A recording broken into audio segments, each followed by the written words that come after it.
ஒரு 3 வருஷமா software டெவலப்பரா work பண்ணிட்டு இருக்கேன்.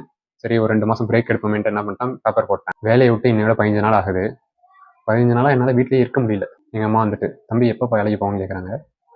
எங்கள் அப்பா, வேலையை விட்டு 15 நாள் ஆகுது அப்படிங்கிறாரு. எங்கள் மாமா, வேற வேலையை வாங்கிட்டு தானே நீ இந்த வேலையை விட்டுருக்கணும் அப்படிங்கிறாரு. எங்கள் மாமி என்ன சொல்லுதுன்னு கேட்டுவாங்க. இந்த மாதிரி என்ன இன்சல்ட் பண்ணுது. ஏண்டா இந்த 3 வருஷம் வேலை செஞ்சதெல்லாம் தெரியல, ஒரு 15 நாள் சும்மா இருந்தது இந்த அடி அடிக்கிறீங்க போட்டு என்ன? என்னடா எங்க வீட்டில் என்னடா அடிக்கிறீங்க? வெளில அடிச்சா வீட்டில் வந்து எங்கள் அப்பா அம்மா கிட்ட சொல்லுண்டா, அம்மா அடிச்சிட்டாங்கம்மா, அப்பா அடிச்சிட்டாங்கப்பா, என்ன பண்ணுறது தெரியலன்னு. வீட்டில் அடித்தா யார்கிட்ட போய் சொல்லுவோம்?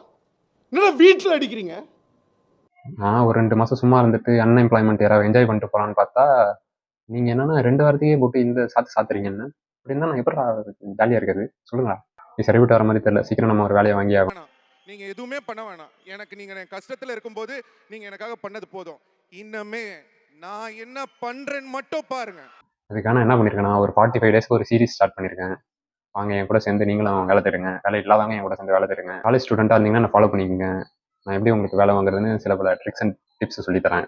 Okay okay done. நாளையிலிருந்து வீடியோ வரும். கான்ஃபிடென்ட்டா இருங்க, நல்லதே நடக்கும், வெற்றி நிச்சயம். மீண்டும் சந்திக்கும் வரை நன்றி, வணக்கம்.